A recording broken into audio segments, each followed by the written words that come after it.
এই রেসিপিটা কিন্তু তোমরা সম্পূর্ণ অবশ্যই দেখো। এই রেসিপিটা তোমরা যেদিন রান্না করবে আমি কথা দিচ্ছি তোমাদের কিন্তু হাঁড়িতে একটু হলেও চাল বেশি রান্না করতে হবে। তাহলে চলো দেখে নাও রেসিপিটা আমি কিভাবে বানালাম। এটা কিন্তু আমি শিম দিয়ে রুই মাছের একটা বাটা তৈরি করে ফেলেছিলাম। প্রথমে কিন্তু আমি শিমটাকে ছোট ছোট করে কেটে একটু সেদ্ধ করে নিয়েছিলাম। এরপরে দেখো দুটো মাছের টুকরো নিয়েছিলাম, সেটাও আমি সেদ্ধ করে নিয়ে কাটা ছাড়িয়ে রেখেছিলাম। এবার কড়াইতে তেল দিয়ে একটা শুকনো লঙ্কা ফোড়নে দিয়েছি, কয়েকটা রসুন ফোড়নে দিয়েছি, আর তার সঙ্গে দিয়ে দিয়েছি দুটো কাঁচা লঙ্কা, আর দিয়েছিলাম একটা বড় সাইজের কুচনো পেঁয়াজ।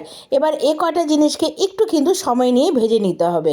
এটা ভাজতে ভাজতে কিন্তু তার মধ্যে আমি দিয়ে দিয়েছিলাম একটা টমেটো। ওটাকেও কিন্তু ধরো একটা বড় সাইজের টমেটো আমি কেটে দিয়ে দিয়েছিলাম, রাফলিভাবেই কেটে দিয়েছিলাম। এ কটা জিনিসকে কিন্তু একটু লাল লাল করে ভেজে নিতে হবে। এবার এটা যখন প্রায় একটু ভাজা হয়ে যাবে তার মধ্যে আমি দিয়ে দিয়েছিলাম সামান্য একটু হলুদ আর সামান্য একটু নুন। সেটা তোমরা আন্দাজ মতন বুঝেই দেবে। তো ভিডিওটা কিন্তু সম্পূর্ণ তোমরা দেখো। শীতকালে কিন্তু একদম দারুণ একটা রেসিপি। তো গরম ভাতের সাথে কিন্তু দারুণ লাগে খেতে। তো তোমরা বাড়িতে অবশ্যই ট্রাই করো, কারণ শীতকালে তো শিম পাওয়াই যায়। এরপরে যখন এটা একটু ভাজা ভাজা হয়ে যাবে তারপরে আমি দিয়ে দিয়েছিলাম সেদ্ধ করা শিমটা আর মাছটা। মাছ ও শিমটা দেওয়ার পরেও কিন্তু আরও 5-10 মিনিট এটা একটু ভেজে নিতে হবে। কিন্তু অবশ্যই তোমরা শিমটাকে কিন্তু সেদ্ধ করে নেবে। সেদ্ধ করে নিলে কি হয়, শিমের মধ্যে একটা কাঁচা কাঁচা গন্ধ থাকে, সেটা আর থাকে না।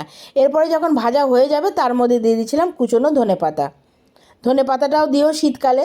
এরপরে কিন্তু এটা ভাজা হয়ে গেলে 2-3 মিনিট ভাজবো, তারপরে কিন্তু মিক্সিং বলে নিয়ে ভালো মতন একটু পেস্ট করে নেব।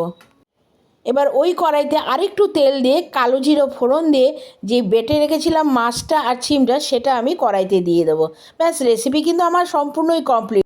এরপরে ভালো মতন টেলে যখন দেখবো যে পুরোটা শুকিয়ে এসে, তারপরেই নামিয়ে গরম ভাতের সাথে সার্ভ করবে।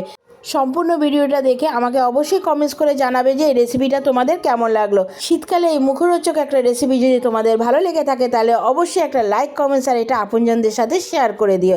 আর যদি তোমরা ফেসবুক থেকে দেখে থাকো তাহলে অবশ্যই ফলো দিয়ে আমার পাশে থেকো। আর যদি ইউটিউব থেকে দেখে থাকো তাহলে আমার চ্যানেলটা কিন্তু সাবস্ক্রাইব করে দিয়ে বেল বাটনটা টিপে দিও। আবার আসবে একটা নতুন রেসিপি তোমাদের সাথে শেয়ার করতে। এখনের জন্য টাটা।